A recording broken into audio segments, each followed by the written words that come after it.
a call, but if I do, I'll let you know. So anyway, how things on your end of the world? Not too bad. I just woke up myself. Oh, nice. Yeah, yeah, same here. Let me see. Oh yeah, let me go ahead and share my screen. Um, screens, screen one. Oh yeah, that's right. I got share. I always forget. There we go. Okay, cool.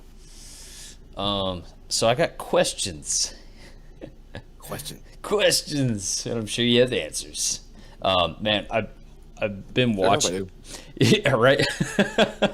I've been rewatching like all the videos we've been doing on my live stream, and like I'm like one of those guys where I have to rewatch. Like I'll go back and rewatch something 1,000 times and pick up on little details that I didn't even like catch. I'm like, holy shit, it makes more sense now. So and that's what I've literally been doing. So anyway, let's see. Oh, Okay. yeah, yeah. So, in the meantime, since last week, have you ever heard of a mastering strategy called clip to zero? Clip to zero. Yeah. No. Okay. I mean, I might. That sounds like. That sounds like one of those terms that sounds like something I am doing, but I don't totally know if it's this description of I'm thinking of. Oh, okay. So there's this channel. One of my subscribers, his name's Houdini, sent me a link. I checked it out, and the guy was talking about how he puts instead of doing like a master limiter chain, right? What he does instead is he puts like hard clippers and soft clippers on every single channel and all groups. And I'm still reading. He's got this big old paper about it. But what's interesting was a lot of the things he was discussing were very similar to what you've talked to me about. And one of the things he was talking about was he was going into the aliasing thing, and that doing certain things causes the frequencies to get wrapped around and thrown back into the low range, and so you'll get like a 10K frequency that gets thrown back around and it lands at like 30K or something like that. So, or I'm sorry, at The 30. other way around, but yeah. Yeah, yeah, exactly. So I was reading this and I was like, I wonder if Seamless has heard about this. But anyway, so he recommended some software, and that's why I have this pulled up on my screen. It's SciScope Pro, and I've been seeing some interesting things in this. And one of the things I wanted to talk about with you was like side chaining the kick and the bass. But I've been noticing some interesting things, and I hear it, but I guess I'll explain it. So I have my bass right here, and I went ahead and did an automation clip on the gain knob for the limiter, and then so I'll just do the kick and the bass. So here's them. Right, that's them right there. And then what you do with, I don't know if you're familiar with SciScope, but you basically put it one instance on every channel that you want to see it visually. So I put it on my bass channel, and then one on the kick, and then one on the master. And what you get is this visual representation. So there's the kick, right? And there's the bass. And then you can see them sum together or do it as layers. And that's what I get right there. And I've been noticing that on my on the bass. Let me go over here to the bass. So if I turn off EQ, you can see it does that, right? And that changes the sum, of course. So oops, wait, let me go back to bass. So if I go over here, you can see putting the EQ on, turning the EQ off, you can see there's phasing going right there. Like you can actually see where it's causing the phase changes within right there and boosting the frequencies that are there. And then when I do the limiter, let me go back over here.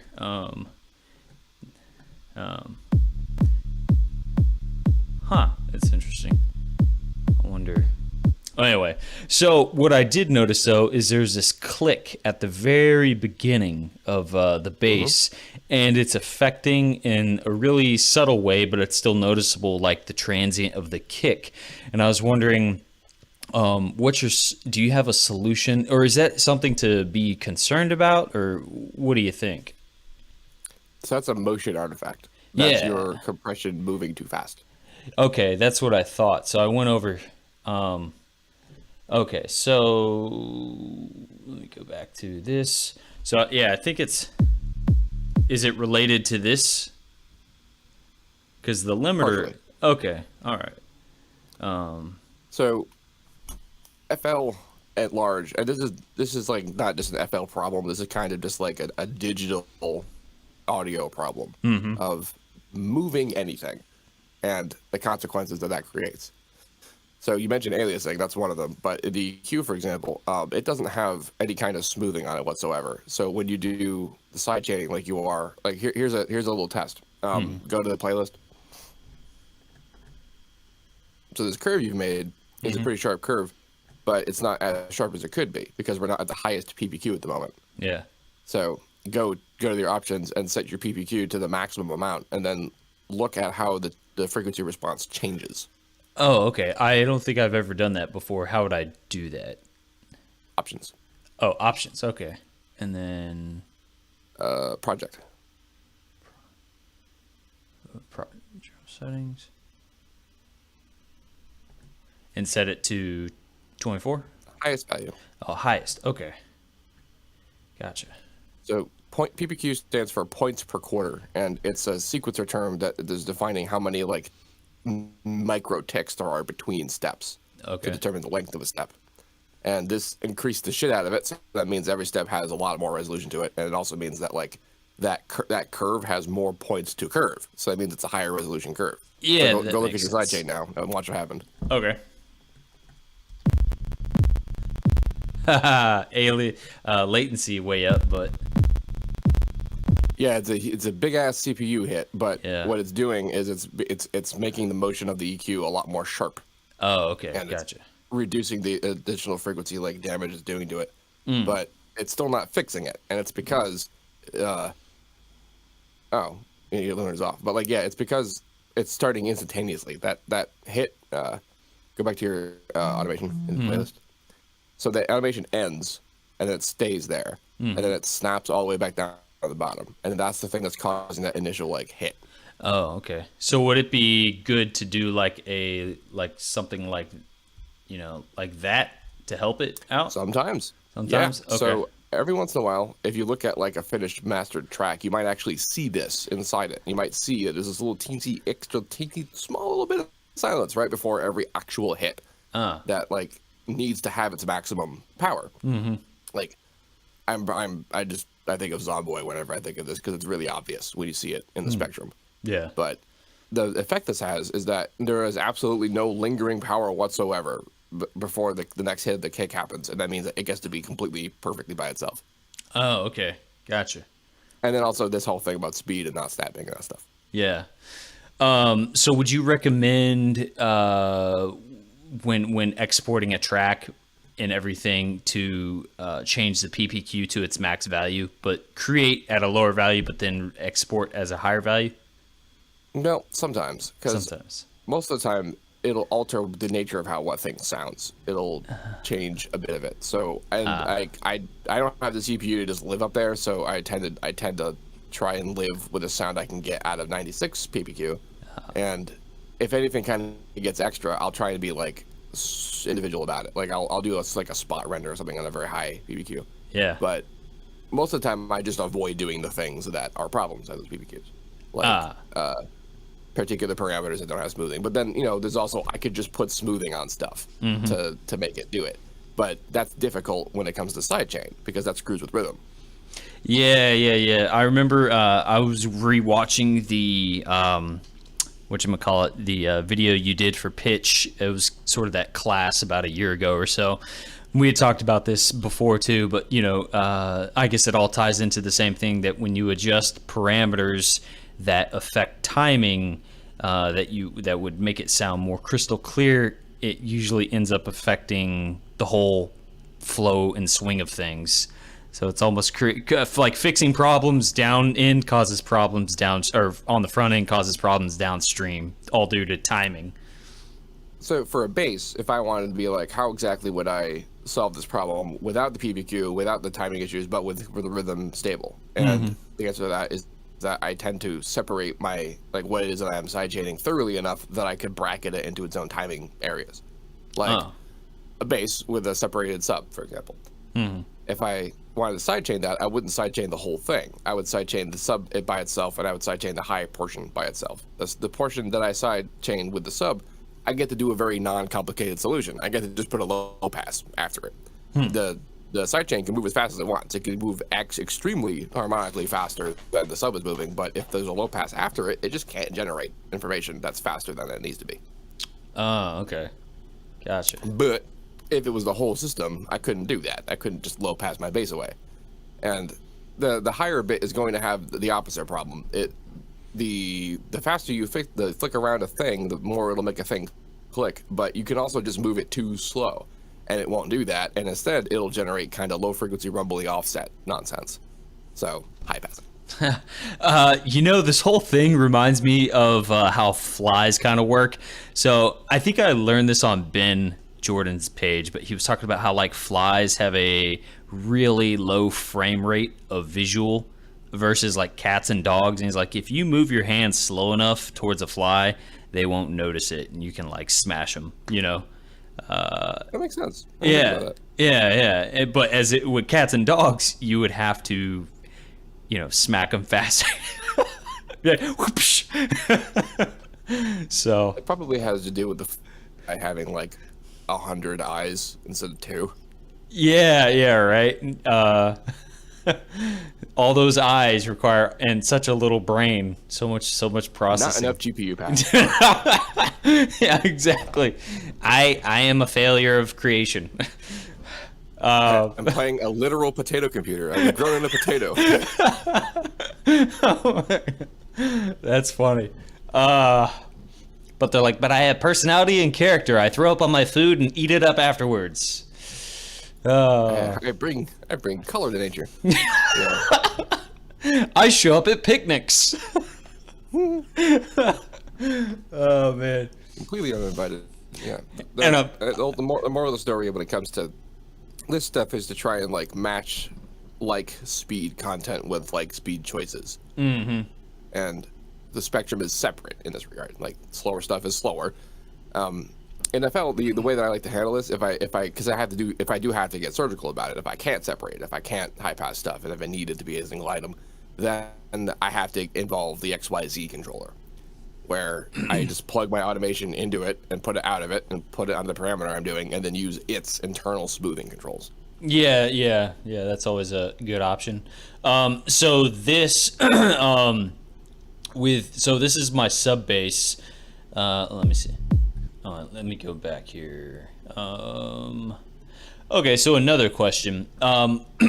When I'm doing the order of operations that I'm doing here, right? I remember you saying a limiter first and then EQ afterwards, right? Typically is the best approach. Yeah. So this whole thing is actually why. Like, the thing about low passing after the sub is why I put the EQs after the sidechain. Let's see. Also, because you're doing an automation. Is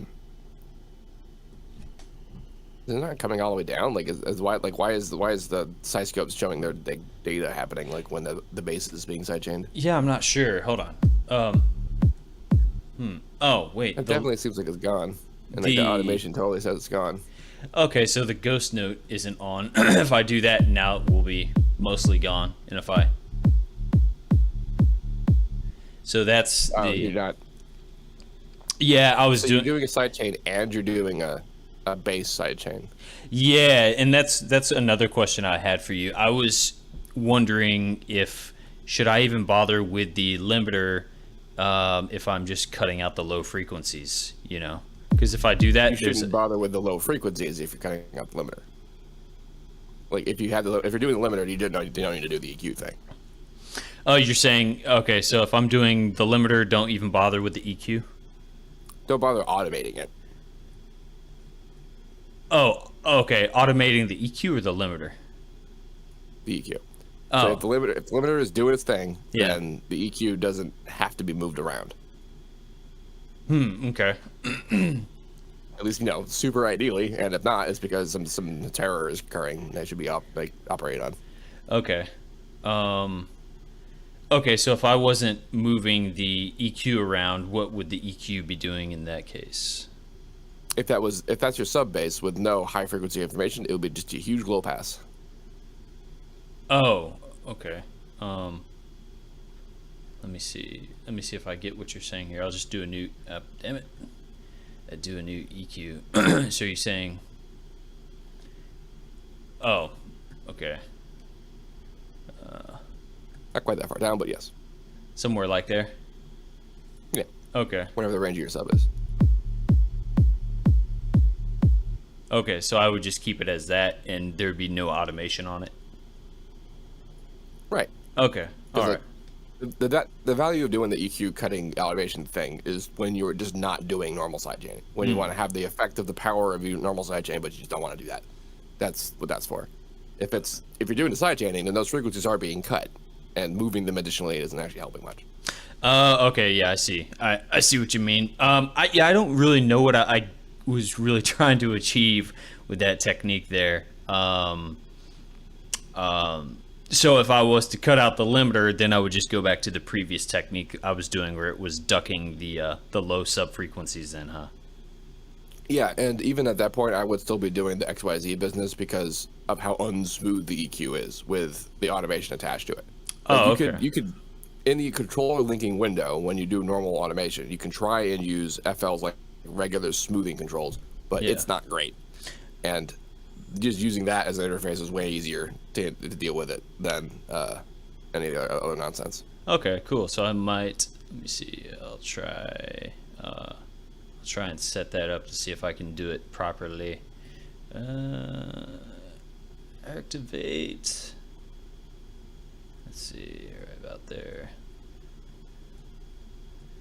Inputs, parameters. See if I'm doing this right. Outputs, controllers, X. Boom.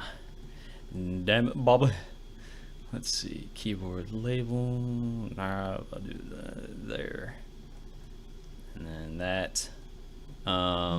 Any particular like smoothing speed that should be set with this?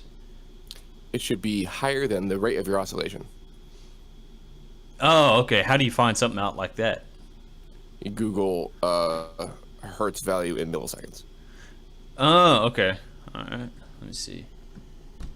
So like whatever your subnode is, that's going to be a millisecond value, and then your smoothing speed should be fast, like up enough that it's slower than that. Okay. Which won't be hard because it'll be like probably less than an actual whole millisecond. Gotcha. So I'd need to find out what the it's whatever that frequency is. Let me see here.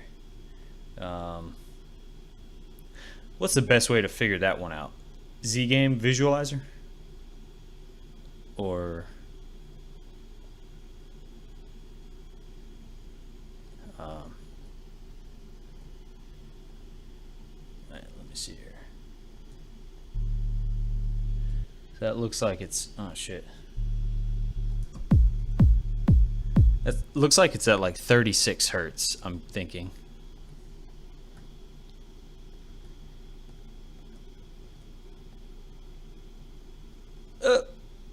You still there, Seamless?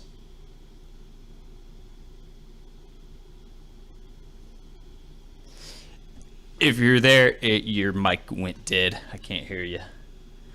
Oh no, I lost Seamless.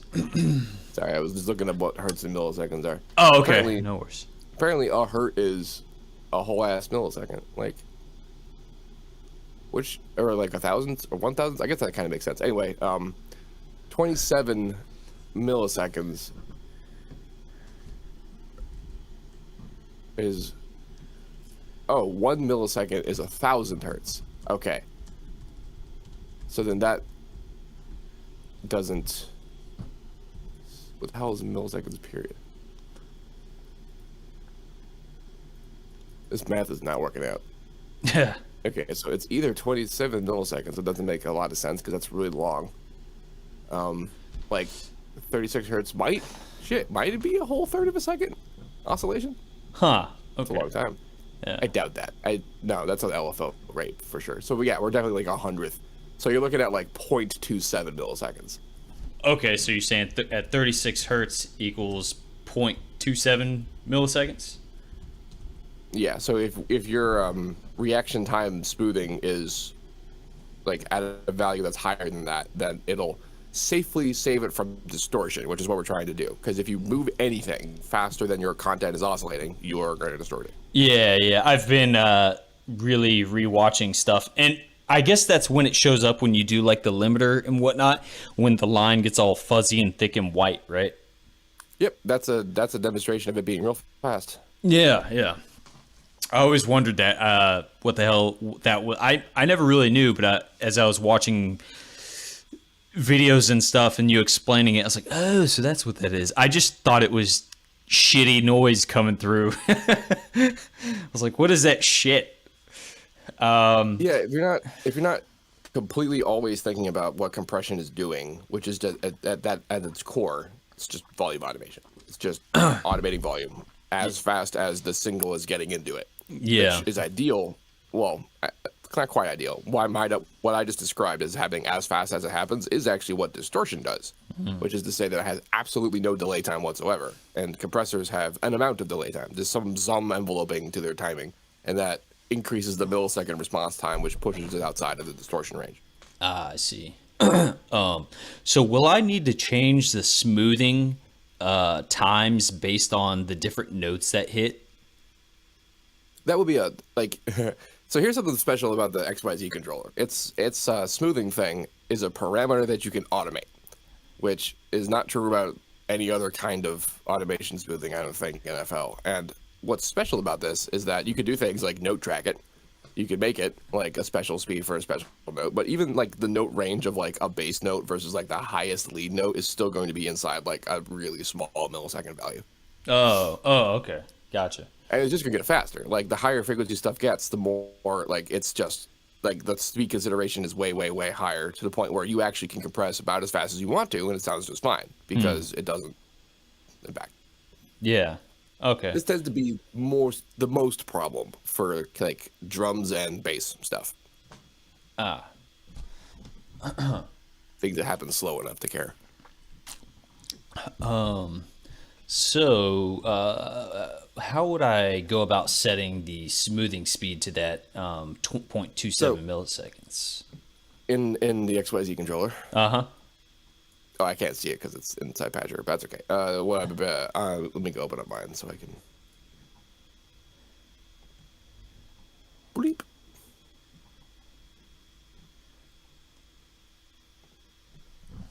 Take longer, FL. Okay. Boo boo. All right.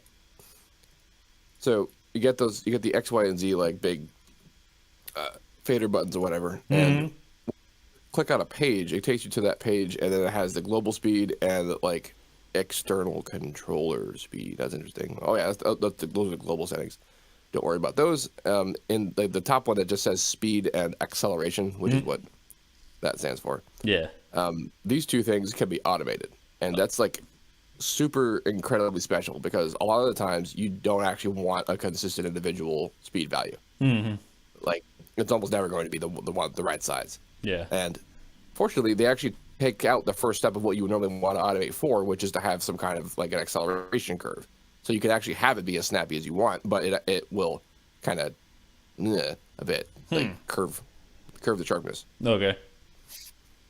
And what's cool, like the reason why I like using this instead of just using the regular interface window is because, well, the automation is it's just crazy powerful. You make the granular way easier, but like I don't know what it is about the smoothing that happens up there, where it just completely defeats your ability to have speed and like snappy response. The last time I tried to care about this was when I was trying to make an envelope follower for a bass guitar. And the strings were so low tuned that it didn't detect the note as a note. It detected the individual swings as like note ons, and that meant that like if I wanted it to actually interact as like an envelope for that, I had to have like hilariously specific like rise and fall times for speeds and shit. And this was the only way that was gonna be possible. Yeah, I think I remember you talking to me about that. Yeah. So yeah, I see the speed and then the acceleration thing right there as well. Does it not give you a millisecond value? No, I wish it did, but it doesn't. That's really dumb. Shit. It Yeah. gives you a millisecond value in the freaking. Oh wow. Neither is acceleration. Okay. Well, okay. Let's try and percentage up this. Oh Christ. Okay. So now we have to do rhythm math. So when this happens, when you get percentage values instead of real values for whatever it is you're doing, I'm going to ask them to switch that over. But like when you get this, you got to start doing math based on the range of the thing you're trying to do this for. Okay. So your sidechain exists at like the length of a beat or whatever. Like let's go look at your sidechain, just the length of it in the playlist. Okay. Because let's also identify the stress points of the speed here that we have to care about. Yeah. So much math. Yeah, this is going to be less bad actually than what we would have done anyway. So, all right. So you might think that the math begins and cares about the fact that this is a whole beat long, but not so. What we actually care about is the whole length of the motions that are occurring. All right. And the first one that happens is this first actual sidechain. And yeah, it looks like it starts there and ends there, but it actually starts at the beginning and it ends there. So it's a half a beat long in total. And then yeah, this the ending thing, which is like incredibly short. In fact, I recommend what you do is you pull that point, you put it right in the middle, like right in the line. The point, not the tension point. Oh, okay. Gotcha. You mean like right there? Yeah. Okay. And then something like that. And then, there you go. So right. this will make our math a little bit smippler. All right. So to get the value for the first setting, what you want to have is a percentage of this time, and then So if you take your time selection, if you right-click the edge of it, you can adjust the size of it without closing it, and if you hold down Alt while doing it, you can do it without Snap-on. Oh yeah. Like you talking like that? Yeah. Okay. So what I want you to do here is we're going to start doing like halves and halves and halves until we get the range of the thing we want to get, and then that's going to be the thing that determines our percentage of speed. Okay.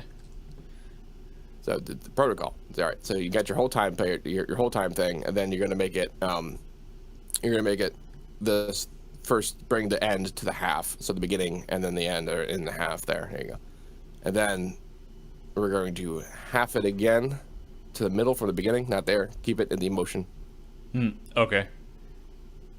We're pretty much going to go from the beginning from now on. So bring that to the half. Okay. To the half of what we're looking at, not the whole area. And so that's us having done this 50% and then 50% again. So 75% overall. Yeah. And then again, 25%. Other way. Other side. It's always going to be the other side now. Nope, other side. There you go. Oh, over here? Nope. Take that side. Take the side that's there. Yeah. Begin there. Move in half of this. Oh, okay. It's going to be the halves and halves. Okay. So that's 25% more. One more. All right. And nope. Still that. Always that. There you go. One Okay. more. So that was 1, 2, 3, 4, 5. So half 50, half 25, half 12, half 6, half 3. So set your dude to 3%. speed. All right. Oh, you can't see that, can you?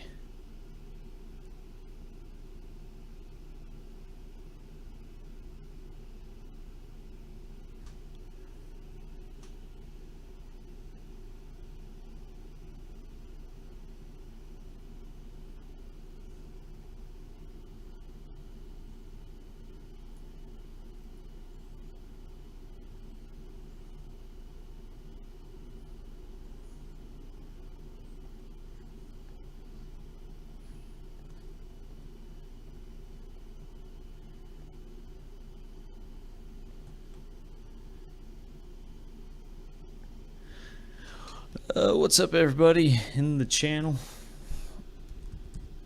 Okay. Yeah. So just imagine for a second that there's an oscillation happening and you can see it in the playlist right now, and it's underneath your sidechain. Okay. If we were to see it, what we would want to see is that this particular size is essentially one entire half of the oscillation's length. Okay. Which is going to help us get that value of it, making sure that it doesn't move faster than the thing oscillates, because it has to come up and come down, and that's going to be both sides of the oscillation. Mm-hmm.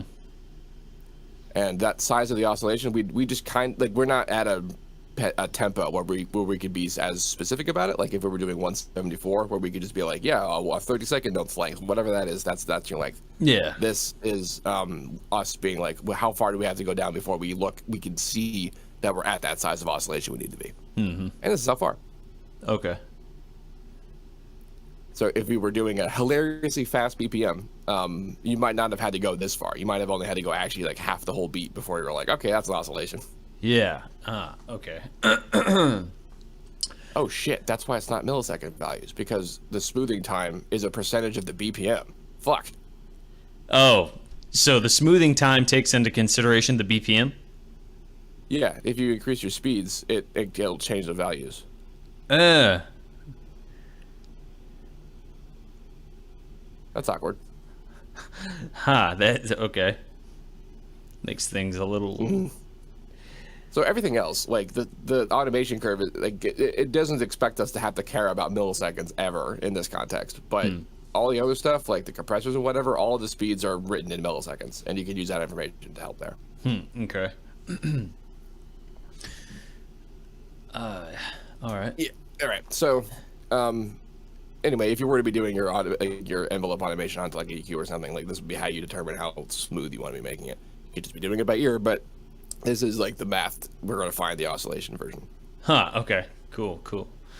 But we're not even doing that because we have regular sidechain. It's fine. This is a perfect sidechain tutorial. Okay, so this should sound pretty good then, I'm guessing. Yeah, it was more or less already fine. The with the sidechain, as long as we weren't doing this motion. Like the reason why the extra automation isn't really helping for the sidechain is because it's during the time when you don't hear it. Okay. Which is the point. Let me see. Oh wait, you know what? Is this? Oh, you know what? Okay, so this wasn't even for that. I don't think. I needed to. I haven't even automated this yet. So this needs to be automated in this project, because this is still going to the so many windows. This is still going to the EQ, I think. So in order for me to do that, activate, create automation clip, and then let me copy. So that's 50. Hold on. Don't do that. Don't do that. Delete that. Delete the point. Okay. All right. Go into the automation clip. Like open up the band 1 level automation clip. The other one. All right. You can multi-select and copy and paste points from inside this window. Oh, okay. Cool. How the hell do you do? Drag and drop? Like you select them like you're on a Windows computer. Okay. Control select. Yes. There you go. Cool. Okay. And then Make sure you get the last point. Yeah, I got. Yeah, and then don't drag and drop. Copy and paste. Control C, Control V. Okay. And then open the other automation clip. It does not work inside the clip. There you go. Here. There you go. Shit. Control V. It's not working. No, it's not. I wonder if there's a menu option for this. What's that little wrench icon get you? Wrench. Nothing. You were just there, down there at the bottom. Oh. That's a plus sign. That's a wrench. Wrench. It's in the list next to the plus sign. Oh, okay. I see what you're talking about. Nope. That just opens up remote control settings. The point settings. Okay. Wait, there's definitely a way to copy points, because that was like a whole point of this particular update. Add target. I'm just trying it out over here. Okay. What happens if I right click the points? Nothing. What happens if I over here. I guess copies. It freaking says Control C works. Huh, that's weird. Let me try it again. Maybe I screwed it up on my end. Control C. Okay. Okay, Control C. Control V. Oh, you know what? Maybe, what if I do, well, if I can't do it that, damn it. I mean, you can copy state all day, but that's just not as efficient. And I was trying to open up 2 windows here, but I was trying to... I'm a dumbass. Do I have to click on the thing and then I paste? Does copy and paste only work inside one automation clip? That's hilarious. I guess that might be the case. Okay, well in that case, I mean, you gotta just copy state, paste state. Yeah, I'm trying to do that as well. It's not working. So I went over here to copy state. Here, I'll even select it all just to The selection doesn't. I don't care about the selection. Oh, okay. Yeah, I went copy state, and then I come over here, and oh, well, what do you know? It worked. There we go. Perfect. Oh boy. Okay, cool. So, there we go. All right. So let's look at so many fucking windows.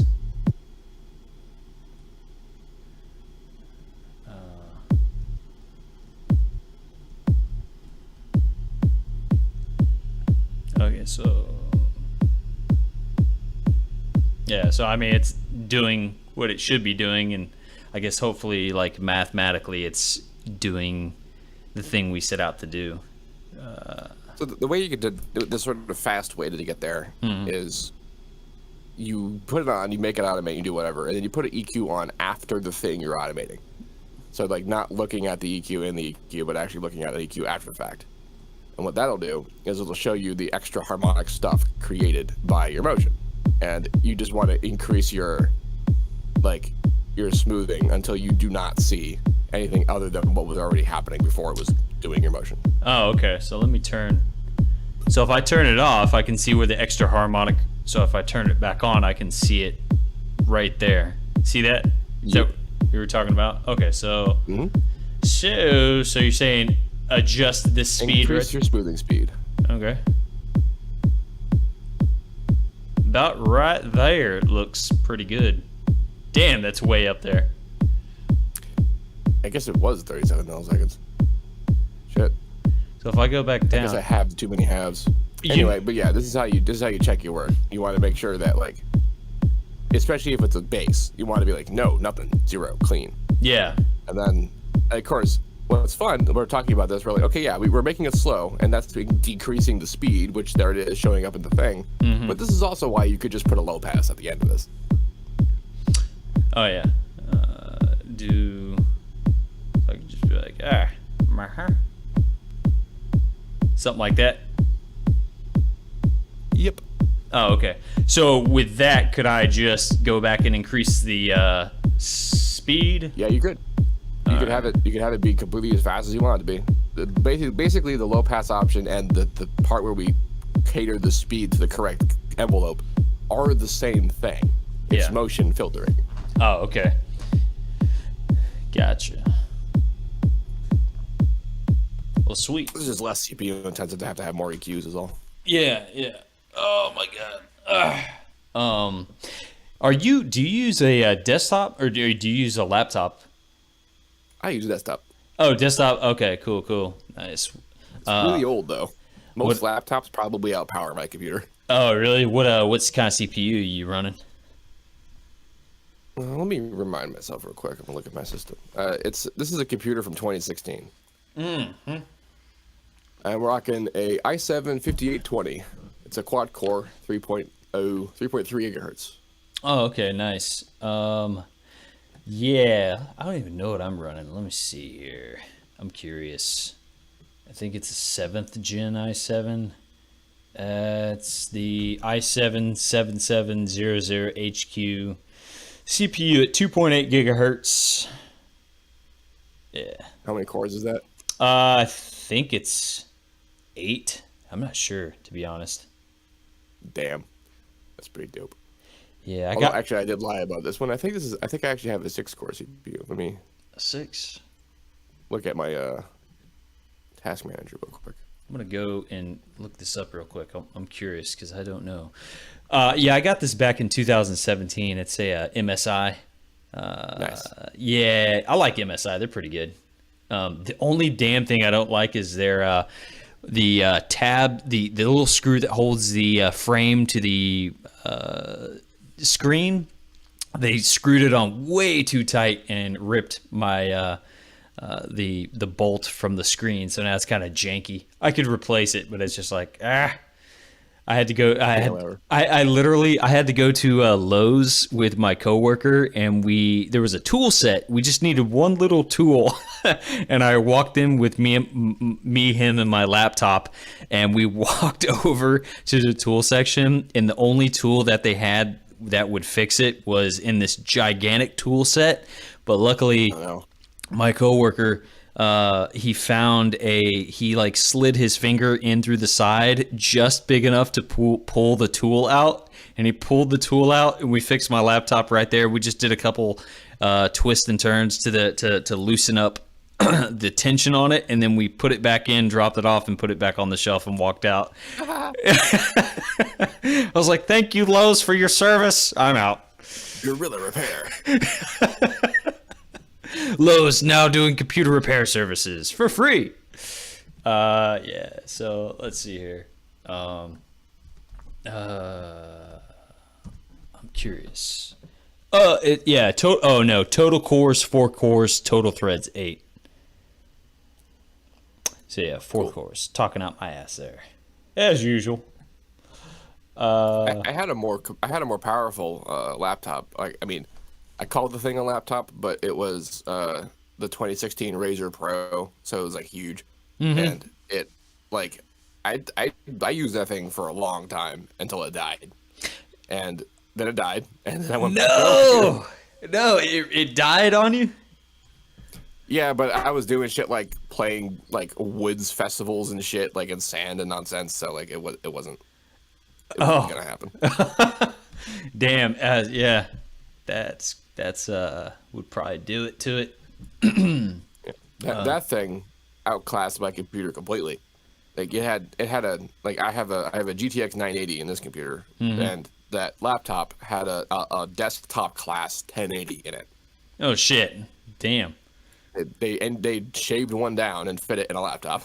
Wow. Oh man, that's so you said you were using it as like your DJ laptop? It was my everything computer for a while. Like it like that was also part of the deal, because that was a Razer sponsorship thing, and they were like, you're going to be your main production computer for the next 6 months. Oh my god! At first, I was just like, that doesn't. Are you sure about that? This is a laptop. That's not a good idea. And like it's because I had never had a good laptop that powerful, and then I got it. And I'm like, oh, this is actually just better than my computer. Okay, that's not gonna be hard. Nice, yeah. Damn, so you whipped that motherfucker to death, huh? Pretty much. Took like 5 years, but whatever. Yeah, I'd say that's a pretty good lifespan. I mean, especially working a computer to its brink. What went out? Was it like the CPU, or did your like coolant go out and then the CPU? I think at this time, I think the power supply is dead, but the fans also don't really spin very well, so it's possible that it died because of overheating. Oh, okay, yeah. I was mining crypto on this laptop for a while, and I set it to mine Dogecoin, and it was just doing Dogecoin nonstop. So when I tried mining Bitcoin, that shit was CPU intensive, and I would leave, and my fans were just like, just like max speed, and I'd touch my computer. I was like, you could cook a motherfucking egg on that thing.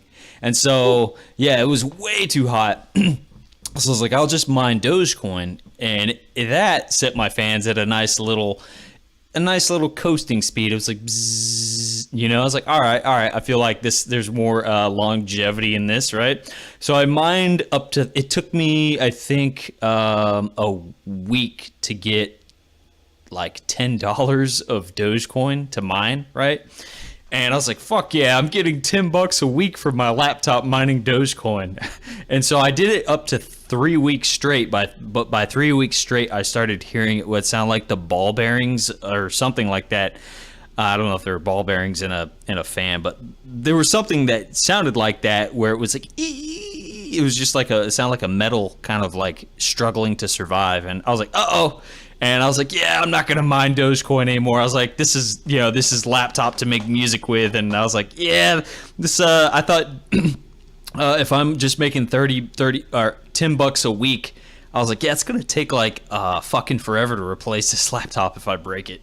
So yeah, the output does not match the input. no, not at all. Not whatsoever. So anyway, I still got that $30 though. Might go buy me like a Subway sandwich or something with it.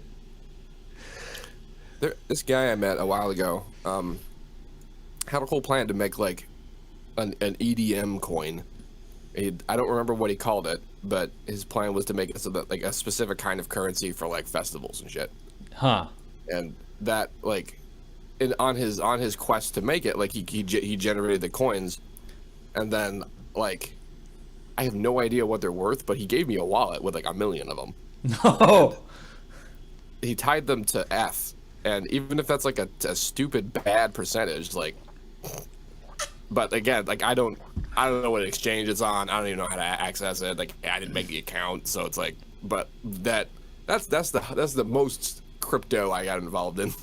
That's crazy. You're like the I think Vitalik. Somebody gave. Oh, it was Shiba Inu or whatever. But somebody gave him like a stupid amount worth of Shiba Inu coins, and he basically was like, fuck your coins, and I think donated all of it to India. I don't know if you heard about this. I did not. Yeah. So Shiba Inu is Dogecoin's competitor, like it's its main rival, and I think they were trying to get in good favors with Vitalik, or whatever that guy's name who created Ethereum. And so they're like, hey, so basically I'm saying like you're like the Vitalik of EDM coin, except you didn't donate them to India. You know, you still got them. So well, if I ever find them, I'll donate them to India. There you go. Have you seen RRR? Hey, dude, see, what's Joby funny is like the next day in the news, it's like EDM producer from America saves India's economy. Yeah, it's like, oh, EDM coin becomes the biggest, like, outpaces all the money. And it's like, thanks. Thanks. Yeah, right. That would be some funny ass shit right there. That would actually go very alongside Elon Musk's like philosophy on so his whole thing was with Dogecoin. He was like, wouldn't it be ironic if like a meme coin became the new currency of the... He's always putting things in like in a perspective of like galactic level shit, right? I mean it makes... trying to, right? And so he was like, he's like, what should the new currency of Earth be, my people? And everyone's like, Dogecoin, and so he's like, Dogecoin shall it be. And so anyway, shit, I forgot the damn point I was trying to make. Anyway, it's just like he wants Dogecoin to be the top cryptocurrency, I guess. And that'd be funny shit if like, you know, you did send that over to India and that shit just like took off. It's like one man from his man cave changed India radically overnight. That does kind of seem like what's going to happen to money eventually. Oh, that's the point I was trying to make. Yeah, Elon Musk was talking about, he's like, wouldn't it be, because Dogecoin was created as like a joke, right? And he's like, he said something like the universe or like something loves irony or fate loves irony. He's like, wouldn't that be great if like the most irony situation like is what happened? And he was talking about like a joke meme coin becoming like the currency of Earth or whatever. So my God, that guy's out of touch. Yeah, he's got lots of kids with like tons of different women, man. He's just pumping them babies out. But that's his theory. I think he's worried about like civilization collapse because we're not producing enough people. That's what he says. I think we probably do have enough people. Yeah, I'm sure that was also Genghis Khan's excuse, but like he's definitely living the bro side of the tech bro equation a little too hard. Yeah, right. No kidding. No kidding. I think Like just to I really like the idea of cryptocurrencies, but not in any of the way that we're doing it right now. And and nothing to do with plans, nothing to do with like markets or any of that. It has all to do with the fact that right now the only way we're able to do any of it is if we back it by the dollar, and it's processed on an x86 operating system. oh, huh. So like tying like currency of Earth to basically Amish level tech from the 80s. Mhm. Like, okay, that's sure. Mm-hmm. Yeah. I mean, meanwhile, we're trying to invent like this digital based currency system that competes with regular currency, and like it can't. Like it's having problems doing that like at all. Which, other than just being fighting a monolith, that's one thing. But we're also talking about wildly old technology, money, pieces of paper with serial numbers on them, like that as a system is more like people have more confidence in that than they do digital tracking anything. Yeah. So like until people get the kind of trust in digital stuff that they do physical stuff, there's not going to be a digital currency. Yeah. Yeah, my knowledge of it is so severely limited, but I guess what it seems like to me is, and I'm guilty of this too, but I'm in it purely for like the profit, right? And I Which think is possible. Yeah, and yeah. that's because it's tied to real money. Yeah, exactly, right. I'm trying to step my funds up. And so anyway, I feel like that's why most people are in it to begin with, because Bitcoin came through, made a bunch of people like fabulously wealthy, and then a bunch of people. It's just like it's fear of missing out, And then you got this oversaturated market where all these people are jumping in and be like, "Oh, that's great," but it's also kind of creating.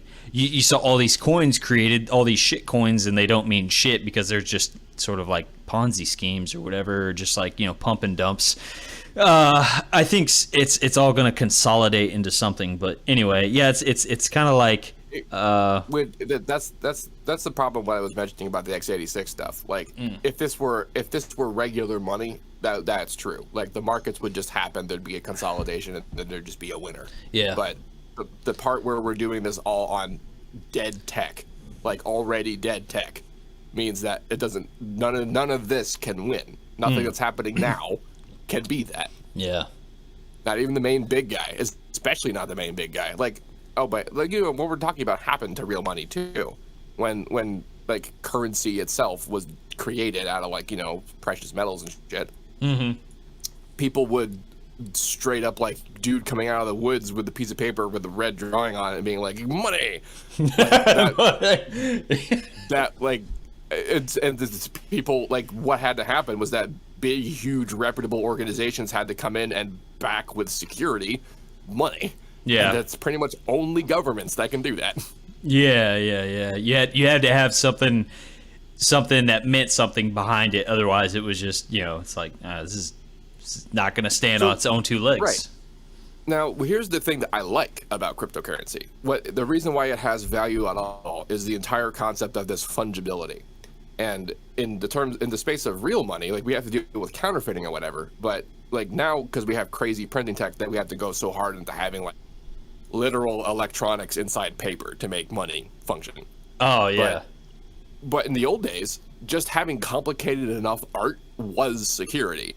Just being able to have like a printing press that could print a super flowery looking picture.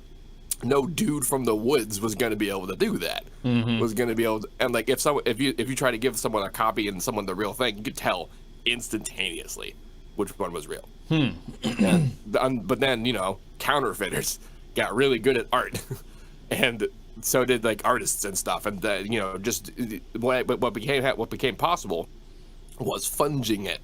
Was saying, okay, this originally crazy, unique, super like recognizable thing can now just be replicated instantly. And that just happened to everything, every kind of money that's ever existed. It's always been the fight. And Bitcoin has the worst and the best of that particular problem, in the sense that, unlike a piece of dollar, like, you can point to what a Bitcoin is, who owns it, where it's been, all of it. Like, it can be tracked, and it can't be copied. Like, that's the thing that makes it great. But unlike, it can't be copied, but it can be, like, erroneously generated, though. Is a thing. Like, there's a finite amount of, like, ink and paper and printing and people that can do it and that kind of thing, but, like, not in the digital space. In the digital space, you can be the guy in the woods. Everyone is the guy in the woods. Oh boy, that sounds like fun. So my layman projection of the future is that some government is going to come up with some completely unique computer architecture, like, not just, like, literally non-civil computing. And then that's going to be what, like, backs the trackability and the non-fungibility of the piece of money. No one actually cares about the precious metals. Nobody cares about the art. Nobody cares about hypothetical value. What they care about is the consistency of communication of value. To be like, I have a cow. It's worth $50. Here's $50. I have a cow. The idea that can happen. They want it to retain its value to mean the same thing every single time. Right, and the only way that's possible is if every single piece of it is tracked and noticed and known all the time. And, like, that's why, like, regular dollars can't do that. Regular physical money inflates and deflates and crashes and depresses and recesses and whatnot. That theoretically couldn't happen if a system of Bitcoining wasn't, not what's happening right now, but, like, at a system that was unique, separate, controllable, trackable, and available. So basically what they're trying to get to is perfect accountability of all. It's exactly, it's why, like, the very first people to get a hold of Bitcoin and use it, and it's also a big tell of why it's actually possible for this to work in some form, are the art thieves. The people who, like, steal art to sell it because art is hilariously non-fungible. The Mona Lisa, there's the one, right? Like, I can't give you a picture of it and say, give me $150 million. I also, like, even if I showed up with the actual Mona Lisa, everyone knows I don't own the Mona Lisa. Yeah, it'd be like, Seamless, what the fuck are you doing with the Mona Lisa? Right. Well, it's for sale. Right. Like, that's why art is hilariously valuable. Why there's extreme value attached to it is because it's trackable, it's visual, and it's unique. Yeah. So, like, you could steal it, but it's just known that it's stolen. Like, it doesn't matter. Whoever has it doesn't have it. Isn't that weird? It's almost perfect. It's almost like a perfect system in of it. Yeah. Which is why crime people in general have focused around it as a thing for, like, a million years, because, like, that's the one regular, like, uniquely generative thing that humans have been able to do. It'd be funny. I was just saying that, like, we're trying to move that uniquely generated thing into something that can actually be, like, a math. That'd be funny if there was, like, a skit of, like, an old crime boss or something like that, and he's, like, aware of how perfect it is, and he's like, my henchman, is this not the perfect way to perform crime? I mean, look at this system. And they're like, what are you talking about? They're like, don't you see? It's perfect. It's flawless. This works in our favor. Yeah. And, like, as much as that's like a crime kind of thing, like, it also sort of means that it works. Yeah. If a thing can be non-fungible enough that it can be tracked to that depth, up into including that it can be stolen, it can be lost, it can be bartered for. That's what we want. That's what money is. Yeah, it's almost like a test of. It's like there was this guy, I can't remember his name, but he was talking about emergence theory or sort of like when a system is working, when a system works, other properties will start to emerge, and that's kind of like what that makes me think of. Like, is this system of value works, and it works, and because it works, you're going to see other variables emerge from it. But if it didn't work, you wouldn't see crime. Right. Like, the fact that the scams were so effective, immediate, and valuable, and then that, like, when NFTs as art happened, that, like, the first people who did it made stupid amounts of money, exactly the same way that, like, regular popular fine art works. Yeah. Like, in terms of money laundering as a thing. Like, if if Warhammer figurines were individually tracked so thoroughly that none of them could ever be duplicated, I guarantee you they would be traded just as hard as Bitcoin. Oh yeah, for sure. It doesn't matter what it is. It could be a cube, a featureless white cube with an RFID tracker in there that's unique enough that you can be like, this is my white cube. Yeah, yeah, absolutely.